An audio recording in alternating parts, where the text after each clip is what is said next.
I had a great friend of mine that called, and he had a son that died with cancer, and he said, "Are you excited about dying?" And I said, "I don't know. I've never thought about it. Am I excited about dying? Let me call you back." All his life, Durwell Tubberville has been surrounded by death as a pastor, as a chaplain for the Shreveport Fire Department. He was there at the Oklahoma City bombings, there when the buildings came down in New York, there when the people were dying in New Orleans, and he's taken more trips down lonely highways to tell a family their child was gone than he can remember. But this time, it was his own death Durwell was facing. He told me, "The best I can hope for you with treatment is 20 to 24 months. Total numbness, total silence. Susan and I just looked at each other.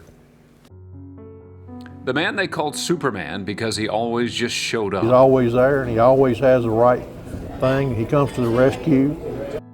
Now, Durwell needed rescuing. And people were coming by praying in the halls, praying in the waiting area. You know, they would bring Susan food. But Durwell Tubberville has never been one to feel sorry for himself. He made a decision to live the miracle. Whether I'm nauseated or whether I'm hurting, I have an opportunity to live for God and whatever He wants, God Almighty. At one low point in the midst of chemo and radiation, Durwell believes he was given a choice. And I asked the Lord, "Am I dying? Because if I am, I can't wait to see you. But if I'm not, I'm going to live for you 150% better than I ever have." And it floated a little bit longer, and I looked over the left side of that bed, and there was a bright city with one street going down the middle of it. So bright I couldn't even look at it. Is that heaven? Am I dying? Because if I am, I can't wait to see you. But if I'm not, I'm going to live for you 150% better than I ever have. But I'm not asking you for either one. You choose. Then one cold winter afternoon, Durwell got his answer. I'm overwhelmed.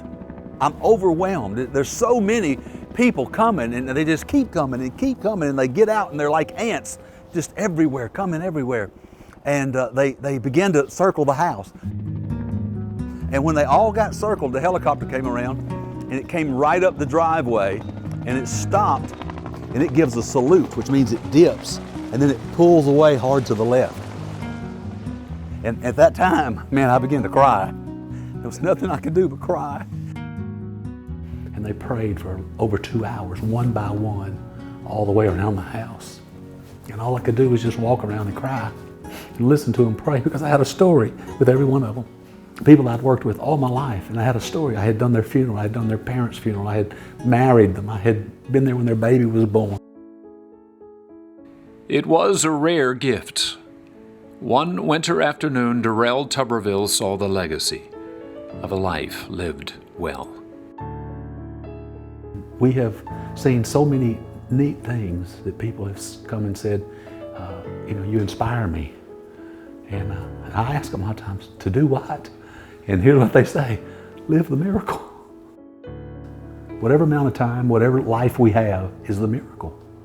And how we live it and how we allow God to use us is the miracle of life.